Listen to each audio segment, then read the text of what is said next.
What does learning and development mean for you? See, let me give you a perspective of what I think learning is. So learning is basically I will first cover what is training, and then we will come to what is learning. Basically, training is about all the learning experiences that an organization has, which results in the change of competencies and behavior, which ultimately promote the goals and objective of the organization. That is learning. When you talk about or look at this definition, you need to look at certain specific things. I said all the learning experiences. The all learning experiences comprises of everything that happens in the organization. We tend to not look at training in terms of everything that happens as an environment where all the learning experiences are counted. And the next thing that we looked at, which is very important in this, is the change in behavior and competencies, the shift that we talk about from a position A to a position B. That is very, very important. The other thing that we spoke about is goals and objectives of an organization.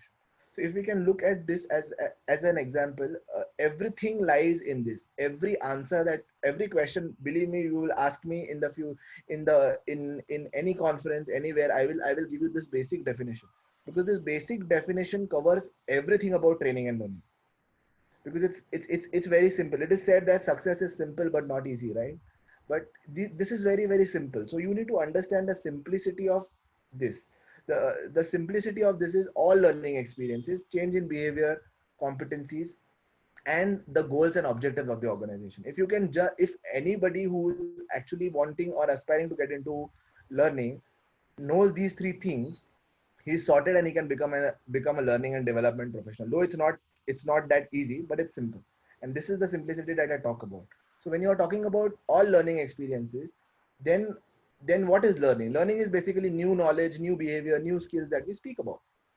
So when you are talking about that, then you have a must know and a must do, which is called as threshold. And then there is something which we call as expected to know and expected to do, which is called competent. That's simple. So this is basically learning that we speak about, learning and training, which we are talking about. So if you're looking at learning, when you look at learning, then there is something which we call as the learning gap or the training need analysis that we speak about. The learning gap is nothing but the expected minus actual. Most organizations currently that we deal with or we work with do not actually know what is expected out of that person. And then where is the question of the actual? Because if the expected is not known, let us not talk about actual, because everything is dependent on how you actually set goals for a person in the organization. If the goals are very clear to a person in the organization, automatically the expectations start matching. So that gap has to be filled up first by actually creating the right goals in the system. If the right goals are created, see, it is a business responsibility. HR should not be blamed for performance management. I'm a personal believer that performance management is a perspective of the CEO or the managing director who is managing the business, or the business head. If that performance management is properly linked, see, everything in HR is a business responsibility. Let us not talk about HR being a, see, HR per se is dead. HR per se today is all about business. If you can talk business, if you can speak about, if an HR professional can speak about business, what the business is expecting, the business KPIs, the HR person will always survive in the organization. Most HR professionals or learning professionals actually suffer in the organization because they do not talk the business language. I can today, if you ask me, if I'm talking to the CEO of cinemas of my business, or if I'm talking to the CEO of, say, a food business, I can speak the language that he speaks, because I have gone in the depth and I've studied how the business functions. Because everything has to be linked. So when you're talking about learning, learning is also about the learning experiences, or the training is all about the learning experiences that you're creating in the organization, which will shift which will shift the competencies and behaviors as per the expected needs of the organization. That is what I would say is learning. Yeah. And if you're looking at so if you're looking at mathematically putting across how a training need is calculated, it is training need is basically a learning the training need is basically expected minus actual. So that is how a training need is looked at. You have to have the actuals which are you have to have the actuals which are there and the expected which is there. If you subtract both of them, you will get the training need. That's how training needs are actually identified in the organization. And competencies, most of them do not have, some of them have, but some of them not written it correctly. So you have to define competencies very, very clearly in terms of where the person is. You can have a 4.5 point scale on which your competencies can be actually mapped, and then you can actually look at where the current person is at the competencies. The competencies have to be properly defined, and if the competencies are properly defined, the person will be able to actually understand where he is himself also, and where the person, the where the manager is looking at him also, and the manager will also be able to very clearly judge where he is and actually get out the training gap, and the HR will be able to facilitate it. But most of the times what happens is we do not have both of them, and then it becomes a problem. So if you have that clarity, because see, clarity is power in organizations also. If there is clarity, clarity will lead to power. So clear in the first thing, and then everything will fall in place. That's what learning, I feel, is. Yes, That's a Pranay. very clear and a crisp definition that you have given across. Okay, so I also had a different kind of an insight onto this. Thanks for sharing the same. So let's move My pleasure. ahead to the second part of it, that why has learning and development become so significant in this new normal? Sure. So I will give you one more perspective before I move ahead. One more perspective to that is, we need to understand that there are three different ways by which we look at training. We look at training. So training, basically, we talk about training as we are dealing with adults. It is called as andragogy. We look at something which we are dealing with adults, which is the art and science of teaching adults. There is pedagogy, there is andragogy, and there is gerontology. Yeah, so basically pedagogy is teaching children. It comes from ped, right? We say Mhm, pediatric, right? So it is mhm, child. Then we talk about ander, which is adult, which is mhm, andragogy. And there is gerontology, which is a senior adult. So we are dealing with adults. We need to understand that when we're dealing with adults, we need to treat them as adults. Most of the times we do not treat them as adults. And when we're talking about adults, there are certain principles of adult learning that we need to look at. See, please understand that every adult is a self-directed and a self-responsible person. mhm, Correct? You and me are adults. We are self-responsible and we are self-directed. At the same point of time, we have our own experiences. At the same point of time, we also know why we need to learn something. mhm, So all these things need to be considered when you are actually designing a training intervention, right? And also there are certain adult learning laws that I talk about. These adult learning laws, which I generally, when I teach in colleges or when I teach to students, I generally teach them, because this is very, very important for us to understand that these are actually shaping of everything that we're doing in the organization. So the first one is called the law of readiness, seeing a need to learn. Everyone needs to know that there has to be a need to learn. I need to learn for a reason. Then there is a law of effect. Success begets success, right? We say that there is a saying that success begets success. But do we understand how it is? And the third one is the law of exercise. Please understand that these are fundamental things that we need to understand before we design anything. And today, the question that you asked me in the new normal, we have to understand that the new normal is nothing but the VUCA world. The VUCA was always there. Yeah, it today, about 4 or 5 years ago, somebody started speaking about it, so it became a popular term, but it's a very old term. mhm, Yeah. What does VUCA stand for? It stands for volatility, uncertainty, complexity, and ambiguity. Very, very simply. So when we're talking about the VUCA world, and when we're talking about everything being in a certain way, and but it was always VUCA. But coming back to your question, how will learning actually impact in the VUCA world, or how is it going to impact the things? Please understand that everything is changing very fast. The things, see, today we never thought that a black swan like Corona will come, right? But mhm, it came. But if we as a professional had one competency which I say must be there in everybody, it's called learning agility. What's the word? It's called learning agility. If you mhm, have that learning agility as a competency, you will never have a problem. So that learning agility is a competency which, if every HR professional or everybody who wants to work in a corporate or who's an entrepreneur, most entrepreneurs have that. So mhm, entrepreneurs is a separate story, but most employees, if they have this, they will actually get into a different league altogether. See, I'll give you a beautiful example. Since we have a business which is more into movies, I'll give you a movie example. There's a movie called Sully, the Miracle on Hudson. It's a movie where there's a pilot.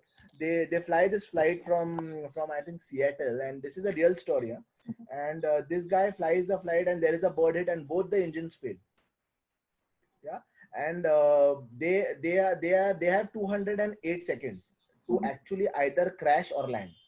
But in 208 seconds, this man cannot come back to the airport. He cannot take. There are 200 plus passengers on that aircraft. No, I think 155 passengers. Sorry, on the aircraft, and there is no comeback. So you either crash or you land.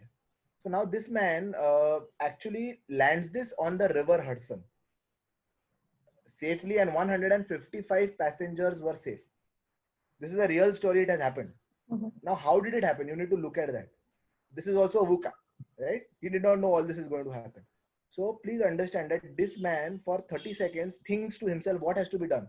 He becomes calm and thinks to. This is a real thing. Huh? He has said this in an interview. He becomes calm and thinks what has to be done. In the next few seconds, this man actually tells the air traffic control that I cannot reach. He tells them the real situation, and then with his past experiences, in that 30 seconds he recalls all the past experiences that he has and lands it on the River Hudson. Now, how did he do it?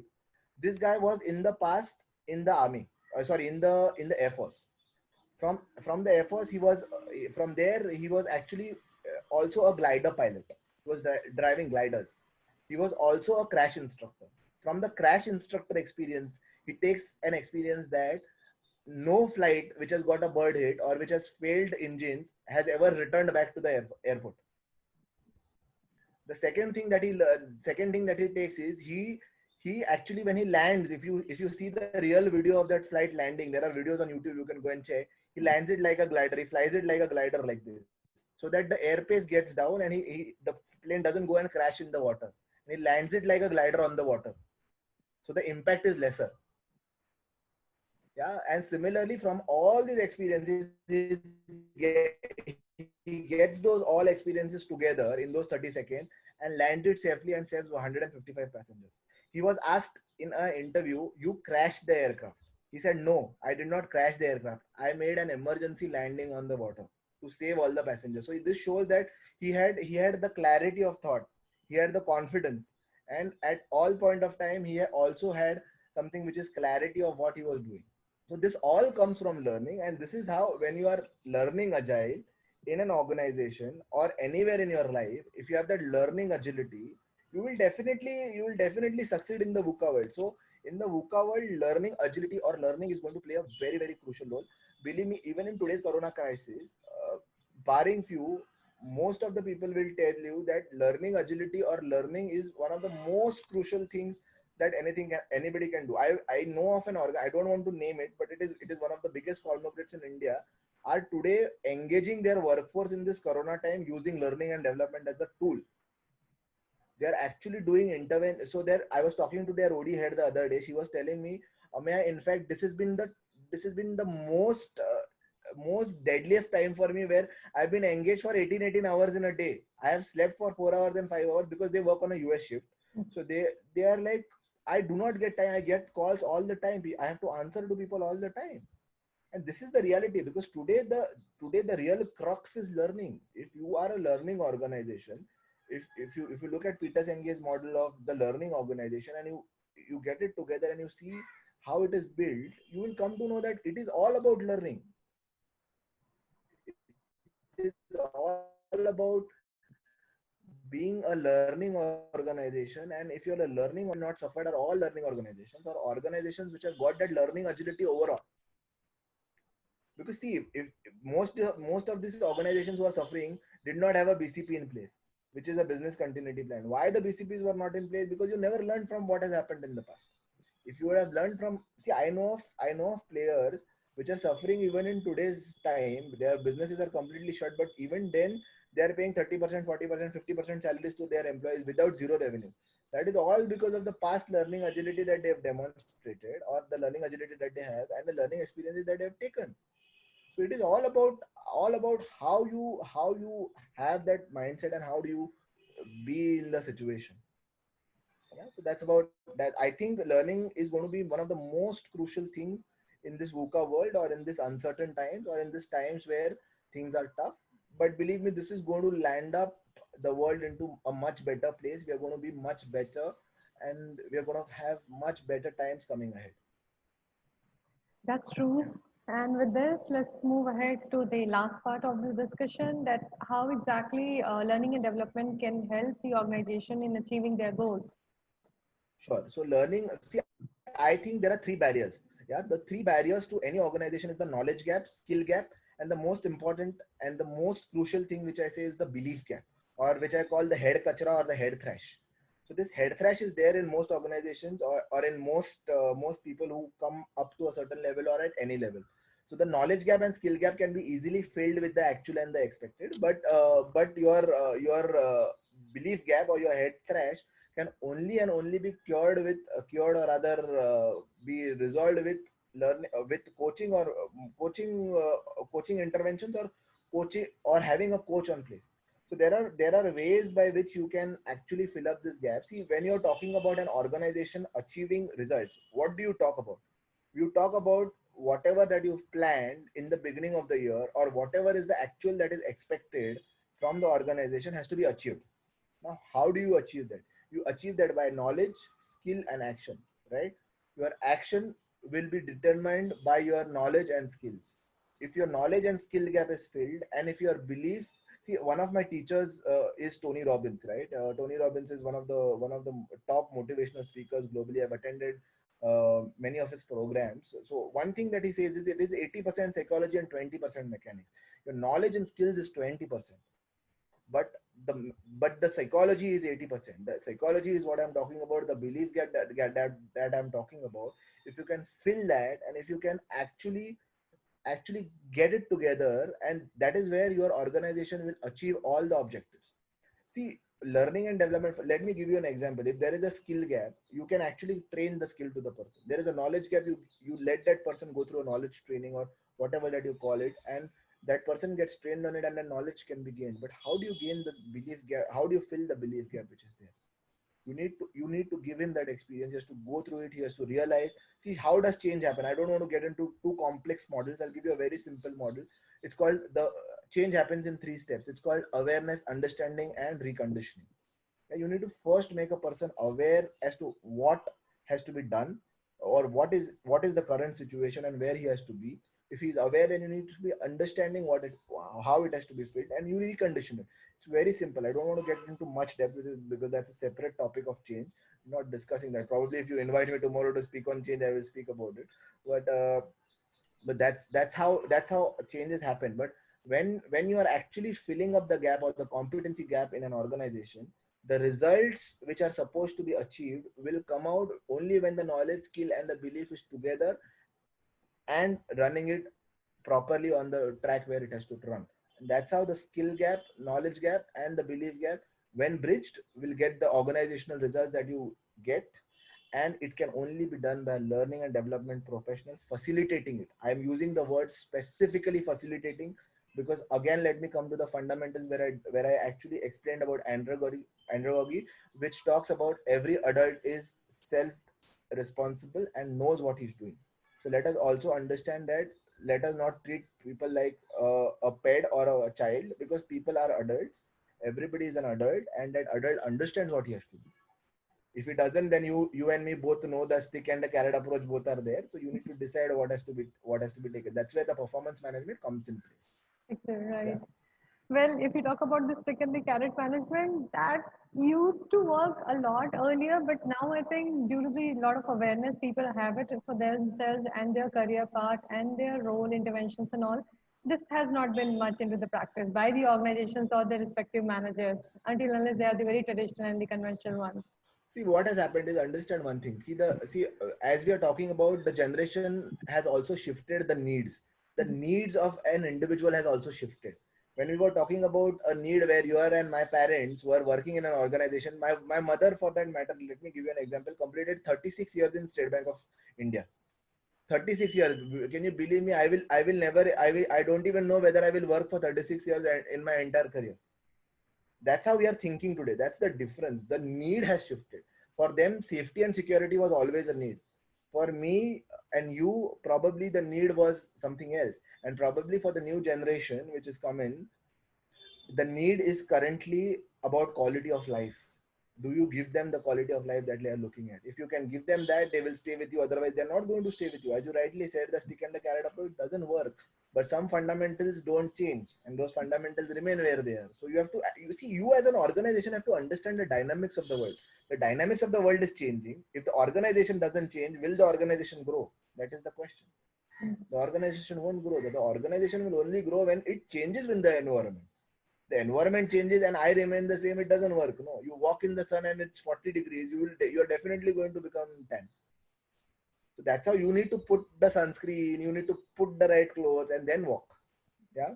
So that's how things are.